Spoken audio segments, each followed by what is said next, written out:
Olá, tudo bom com vocês? Mano do céu, a primeira temporada de Rebelde já chegou pra quê, né? A gente ficou um tempão esperando pra assistir essa série, aquela curiosidade, né? E aí a gente simplesmente assiste todos os 8 episódios no mesmo dia e fica com aquele gostinho de quero mais, querendo uma segunda temporada, né? Mas isso é completamente normal com as séries da Netflix, que eles liberam vários episódios no mesmo dia pra gente maratonar. Mas pra você aí que tá ansioso pra essa segunda temporada e ainda não sabe, a série já foi renovadíssima faz muito tempo, inclusive a segunda temporada já está gravadíssima, então a gente só precisa esperar o dia do lançamento mesmo. Nessa primeira temporada, a série conseguiu trazer vários mistérios e várias histórias aí que a própria temporada já solucionou, tipo, em relação à mãe do Esteban e também sobre a seita, mas ao mesmo tempo a série conseguiu deixar vários mistérios para uma segunda temporada e exatamente sobre essas pontas soltas que a gente vai conversar no vídeo de hoje. Afinal de contas, vocês sabem que eu adoro uma teoria, que eu adoro especular o que vai acontecer, né? Se você perdeu, eu já postei um vídeo sem spoilers, apenas com as minhas primeiras impressões, assim, impressões que mudou completamente no decorrer da primeira temporada, e também já saiu um vídeo com spoilers analisando essa temporada como um todo. Então, é só clicar nos cards que tem tudo lá, tá? Mas chega de enrolação, né, que eu já falei demais, e bora pras teorias de hoje.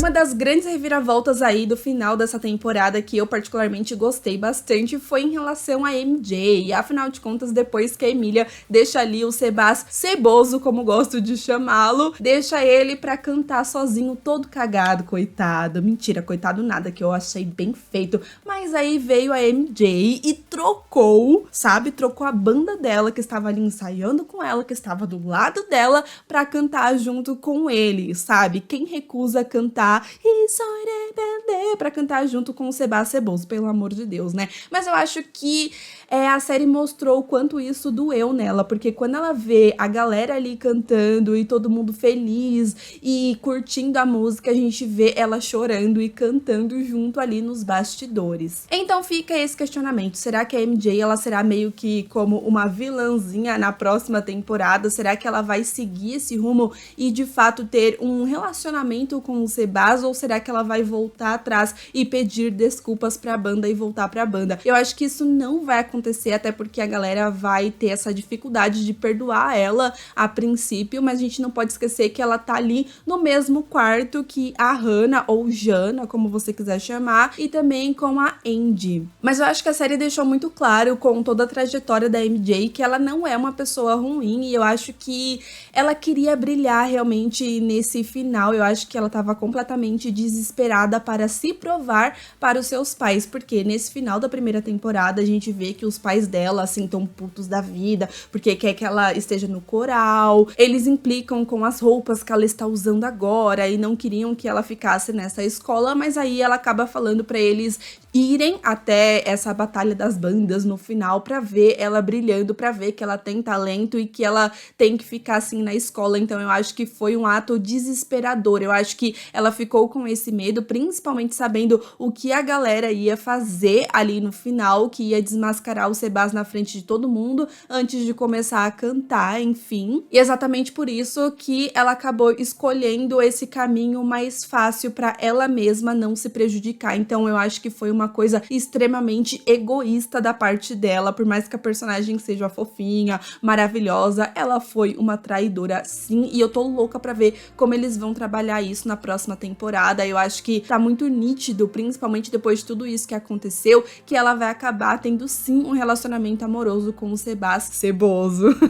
Só que, conhecendo esse tipo de série como a gente já conhece muito bem, eu não acredito também que o Sebas ele será uma pessoa ruim por muito tempo. Eu acho que esse tipo de série sempre mostra os dois lados das pessoas, mostrando que ninguém é 100% ruim ou 100% bom. A gente vê que ele tem um relacionamento conturbado com a mãe dele, que no final ela demonstra realmente isso, que coloca uma pressão em cima dele. A mãe dele é extremamente poderosa e eu espero que eles trabalhem ainda mais isso na próxima temporada. Então será que a MJ vai trazer esse lado bom do Sebas? Será que ele terá sua redenção? Eu acho que não terá, assim, rapidamente, mas eu acho que eventualmente vai vir sim. Acredito que no começo dessa próxima temporada ele vai querer a todo custo se vingar das pessoas que desmascarou ele, que humilhou ele na frente de toda a escola. Então eu acho que ele vai atrás da Emília, principalmente porque foi a pessoa que deixou ele pra trás, né? Que deixou ele ali completamente perdido, e a MJ veio pra salvar o dia dele, no caso, não o nosso, porque, pelo amor de Deus, eu ainda não acredito que ela fez isso, mas ao mesmo tempo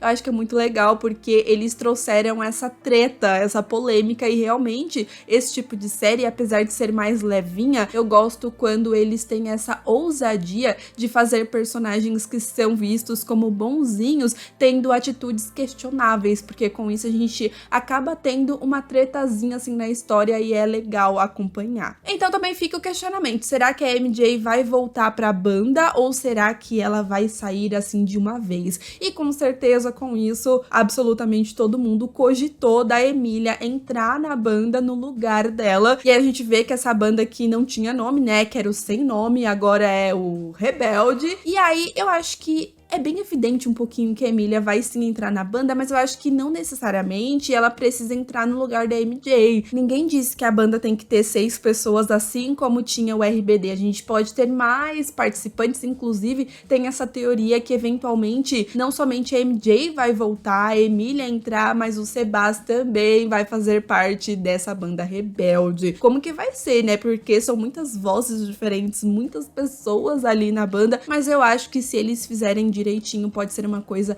extremamente positiva. Mas a Emília, sem sombra de dúvidas, ela tem uma das histórias mais interessantes dessa primeira temporada, e a personagem, ela ia dando algumas pistas do que ela tava passando, mas a série nunca falou a respeito assim diretamente. Por exemplo, a série fala bastante sobre ela estar no seu último ano e sempre frisando o fato de que é a sua última oportunidade para ganhar a Batalha das Bandas, e exatamente por isso que foi tão importante e foi tão assim tocante ela acabar desistindo desse sonho que ela tinha no final, sabendo que ela ia se prejudicar com isso. Tem um momento também que ela tá conversando com a Andy, tentando se justificar pelo fato de estar do lado do Sebas, e aí ela acaba falando que ganhando a Batalha das Bandas, isso pode fazer ela assinar algum contrato com alguma gravadora, alguma coisa do gênero, e continuar ali. Ou seja, a série deu a entender que se ela não ganhasse, ela possivelmente teria que voltar para o Brasil, e é uma coisa que definitivamente ela não quer. Então, exatamente por isso também que eu acredito que entrar na banda, que é a cara da Emília estar nessa banda, com certeza, e vai ser assim magnífico. Eu acho que ela é uma das melhores pessoas dessa série, sem sombra de dúvidas, mas eu acho que ela entrando nessa banda é uma justificativa para ela continuar ali e não ter que voltar para o Brasil. Sobre a Andy e a Emília, nesse final a gente vê ela assumindo a Andy para todo mundo ali na escola, finalmente mostrando que ela não tá com o Sebas coisa nenhuma.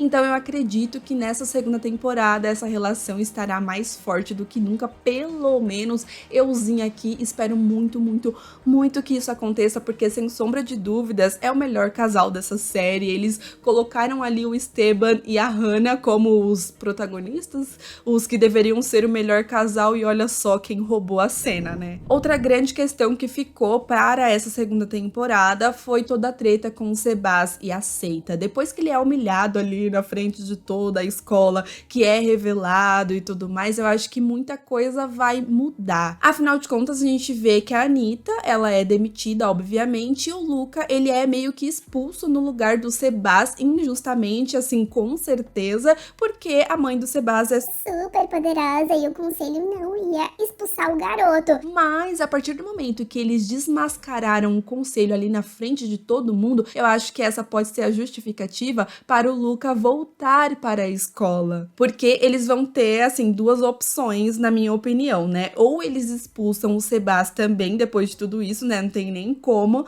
mas eu acho que isso não vai acontecer, obviamente. Então, para não ficar tão feio assim, eles vão trazer o Luca de volta para a escola. Então, exatamente por isso que, mesmo nesse final, a gente vendo que o Luca vai para a Argentina, vai voltar e não sei o que, ele até fala pro pai dele, fica aí com seu outro filho, queridinho. Eu acho que isso não vai ser por muito tempo. No começo da temporada, talvez a gente tenha esse retorno do Luca, que com certeza vai ser icônico. Mano, vocês não acreditam que esse personagem vai sair. A senhora Netflix não tá nem maluca de tirar o Luca, a Emília ou qualquer outro personagem que chamou tanto a atenção assim, porque pelo que eu vi aí da galera, eu acho que os personagens preferidos tipo a MJ, a Emília, a Andy, o Dixon e também o Luca, né? O Luca é aquele personagem que divide opiniões, tem gente que ama, tem gente que odeia. Eu particularmente amo muito e não gostaria de ver Rebelde sem ele, porque ele foi um dos caras que mais chamou a atenção, que mais teve a história, e eu acho que ele fez total diferença pra história dessa nova Rebelde, porque se não fosse ele, a gente não veria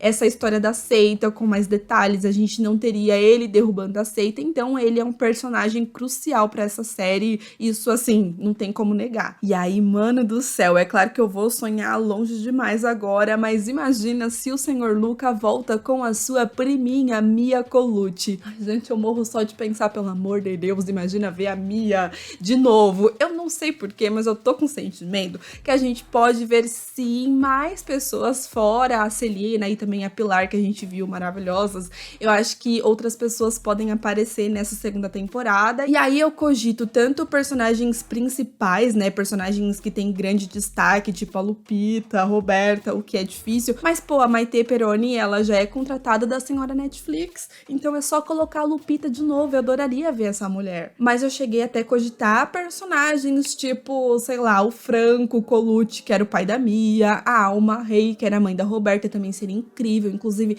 a atriz fez aí um vídeo na internet, eu falei, meu Deus, essa mulher dormiu no formal. Ela não envelheceu nenhum segundo desde aquela época de Rebelde até agora. O que é isso? Ela é uma vampira? Mas eu acho que outros Colucci pode aparecer e por isso que eu aposto tanto na Mia, porque, mano, nessa primeira temporada, se você parar pra pensar, foi a personagem antiga mais falada, com toda certeza. Tem várias referências a Mia Colucci, então eu fico me perguntando, será que esse é um sinal que a Anaí aceitou e ela vai aparecer sim na segunda temporada? Tá vendo, gente? Esse é o problema de ter reboot, spin-off, esse tipo de série aí, dentro do mesmo universo de séries ou novelas, no caso, antigas, porque é inevitável. Você pode tentar se desligar da outra história, mas sempre vai ter esse questionamento. Será que algum outro personagem vai aparecer? Ainda mais que a gente tem a Celina e a Pilar como a mãe da Hannah, então a gente fica fazendo essa ligação aí com os outros personagens, se perguntando se em algum momento alguém vai aparecer. O meu sonho de princesa, eu confesso que é a Roberta, porque era a minha preferida sim.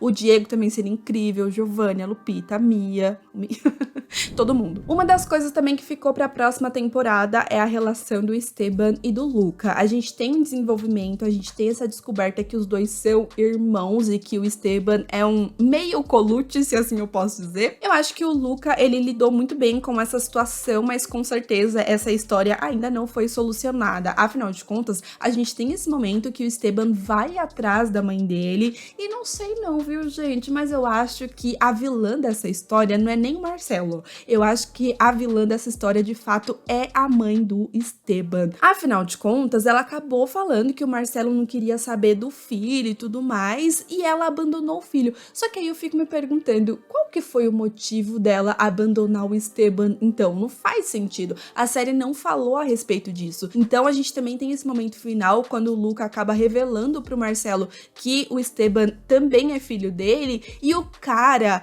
Eu acho que pode ser teatrinho, mas eu não senti que era teatrinho, não. Ele tem um susto, assim, ele leva um susto. Não parece que ele sabia que o Esteban era filho dele, não. Então, exatamente por essas coisinhas aí que eu fico me questionando se, de fato, a grande vilã é a mãe do Esteban e não o Marcelo. E também fico me perguntando se ela não é mãe do Luca. Em alguns momentos eu tive esse sentimento aí que ela podia ser mãe do Luca também, então vamos ver se em algum momento a gente vai ter essa reviravolta. Tudo é possível, né? Eu sempre falo que teorias não são verdades absolutas, a gente só vai saber realmente o que vai acontecer quando acontecer, então por enquanto a gente só pode especular. Mas assim, dois personagens que assim, são meus xodozinhos e talvez por isso que eu tenha esse sentimento, mas eu quero quero mais destaque na segunda temporada pra Andy e também pro Dixon. Ambos parecem ter histórias extremamente interessantes, mas eu sinto que eles acabaram não ganhando histórias próprias, principalmente o Dixon. A Andy, a gente ainda tem essa relação dela com a Emília, que é bem trabalhada e tal, desde o começo as duas já têm essa química, essa faísca. Mas em relação ao Dixon, por exemplo, a gente tem esse crush que ele sente pela MJ, a gente vê ele super decepcionado ao ver que ela ficou contra eles. Mas aí no começo a gente vê esse momento que a mãe dele fica chorando, falando: meu filho, eu vou sentir saudades, você tá nessa escola agora. E ele sempre tentando esconder o fato de que ele é rico, né? A mãe dele fica até questionando o fato dele ter ido a pé até a escola, porque ele quis deixar o carro muito longe e tudo mais. Então a gente vê que de fato a mãe dele é muito apegada a ele. Mas aí eu te pergunto, e o pai, sabe? Eu sinto que tem alguma treta aí que Rebelde pode, sei lá, falar em algum momento, e talvez seja pelo fato de eu ter gostado muito do personagem. Eu acho ele extremamente carismático e eu quero muito ver mais da história dele, porque a série acabou falando sobre a história de vários personagens e eu acho que o Dixon acabou ficando de lado um pouco. Assim como a Andy, eu acho que é uma personagem que também tem muitos problemas familiares. Só esse comecinho que a gente tem a interação